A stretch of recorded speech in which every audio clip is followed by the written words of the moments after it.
3.2 का 4 का 4। सुनिए कौन है कि A1/A2 ये 2 है 4 है 1/2 क्या आ गया 1/2।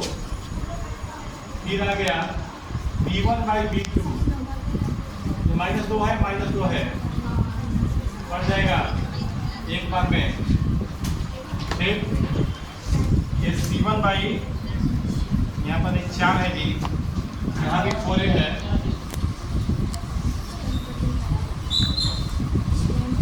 बढ़ जाएगा हो जाएगा 1/2 भी। एक C1/C2 है -2 -5 2/5। सुनिए तो ये दोनों बराबर आ गया 1/2 1/2 2/5 में। ये किसका मान है A1/A2 ये मान है B1/B2 ये मान है C1/C2 का। ऐसा जब रहेगा इसको कहते हैं असंगत। क्या कहते हैं युग्म में क्या होता है सूत्र भी लिखवाए हैं इसका बताएं युग्म में क्या होगा असंगत। क्या होगा असंगत। चौथा बन गया। अब क्वेश्चन नंबर 5 कह रहा है कि एक आयताकार बाग जिसकी लंबाई ध्यान दीजिएगा एक आयताकार बाग है जिसकी लंबाई क्वेश्चन नंबर 5 है। एक ये आयताकार बाग है ठीक जिसकी लंबाई चौड़ाई से 4 मीटर अधिक है यानी लंबाई को x मान लेंगे चौड़ाई को क्या मानेंगे y। तो लिखेंगे माना कि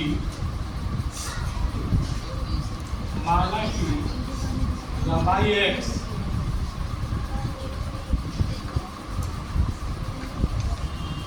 चौड़ाई y। अब परिमाप बराबर लंबाई जो है चौड़ाई से कितना कहता कि एक आयताकार बाग है जिसकी लंबाई चौड़ाई से 4 मीटर अधिक है यानी लंबाई जो x है x जो है y से कितना अधिक है 4 और परिमाप दिया है 30। अब कितना दिया बच्चों 30 प्लस y है भेज जाएगा क्या हो जाएगा माइनस है। समीकरण 1 अब लिखेंगे और परिमाप कितना दिया है और परिमाप सूत्र क्या होता है और परिमाप का सूत्र होता है लंबाई प्लस चौड़ाई।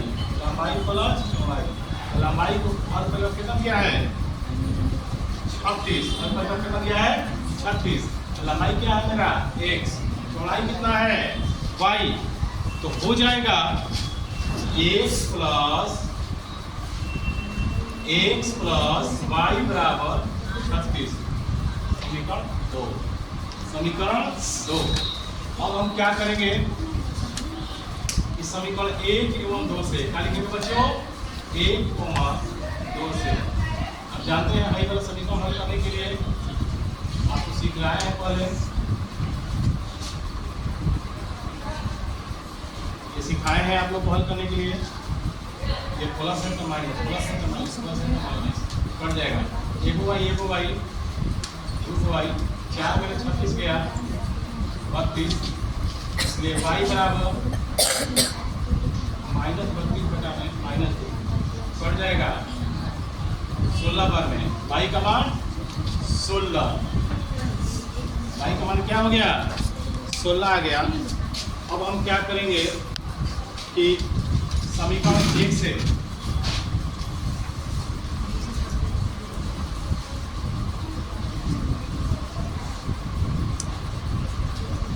समीकरण 1 से जहाँ ये y है वहाँ पर कितना लिख देंगे 16 x माइनस y की जगह 16 बराबर 4 -16 इधर क्या हो जाएगा प्लस 4 प्लस 16 16 कितना होता है 20। तो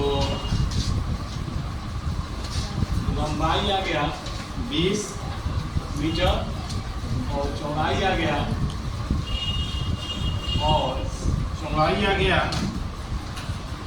16 मीटर। ये हो गया क्वेश्चन नंबर 5 का। क्वेश्चन नंबर 6 है। अब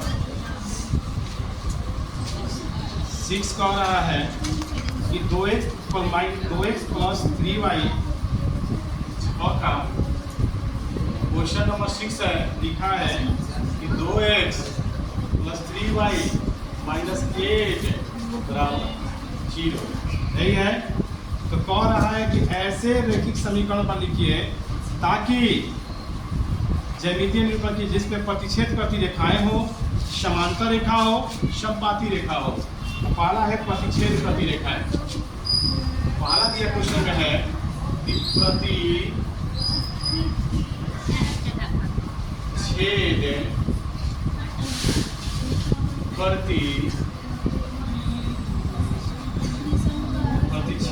करती रेखाएं। सुनिए, प्रतिच्छेद करती जो रेखाएं हैं इसका शर्त क्या होगा भाई?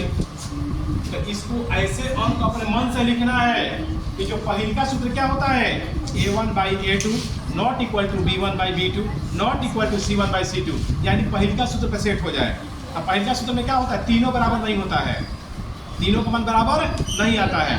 अब तो मन से आप कोई भी एक समीकरण लिख सकते हैं तो दुगना ना हो, इसका बनाए तो दुगना ना तब है। जैसे 2 है, कोई भी हम 6 लिख सकते हैं, बोलिए, लेकिन दुगना नहीं होना चाहिए। 7 3 है, इसका भी दुगना होके कोई भी बोलिए। 5 कुछ भी बोल सकते हैं। 8 का दुगना नहीं होना चाहिए, माने 6। अगर दुगना हो जाए तो क्या होता है, समपाती रेखा में चला जाता है। यानी अगर दुगना हो जाए तो 4 होता, तो 2 दूनी 4 1 बराबर हो जाएगा। फिर यहाँ पर 6 होता, क्या हो जाता, 3 दूनी 6 कोना पर चला जाता, पहले ओकरा वाला पे समपाती वाला चला जाता। अच्छा, ये में कहता कि समांतर रेखा। दूसरा टॉपिक कह रहा है कि समांतर। ये बताइए हमको कि समांतर रेखा का शब्द क्या होता है जी? रोशनी बोलो, खड़ा जाओ। समांतर रेखा का शब्द बोलो। एवं का एक बोले लिखा है ना, क्या होता है समांतर रेखा का? बोलो, समांतर रेखा का शब्द बोलिए।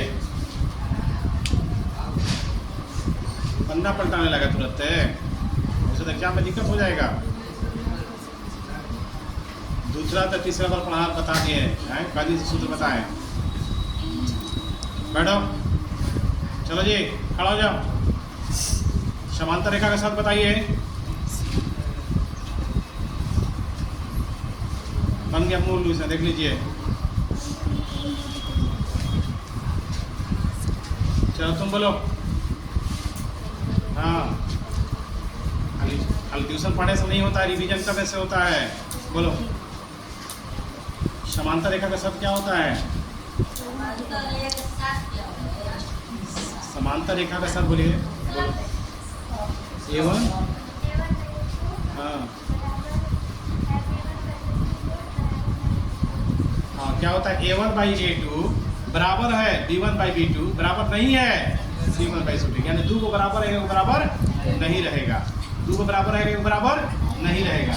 इसका मतलब ये हुआ कि 2 को बराबर का मतलब 2 को दुगना रहेगा। 2 का दुगना कितना होता है? 4। 3 का दुगना कितना होता है? 6। लेकिन दुगना 8 को दुगना नहीं रहेगा। कोई भी हम बोल सकते हैं, लेकिन दुगना नहीं होना चाहिए। मान लीजिए कि 11 क्या कर दिए? चलो जी, तुम बगल में खड़ा हो जाओ। तीसरा क्या है? समपाती रेखा।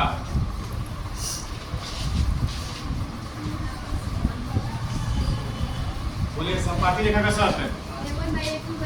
हाँ हाँ जी, कह रहा A1/A2 बराबर B1/B2 बराबर C1/C2। यानी तीनों बराबर रहेंगे। जब तीनों बराबर रहेंगे तो क्या कहेंगे? समपाती। यानी तीनों दुगना आएगा।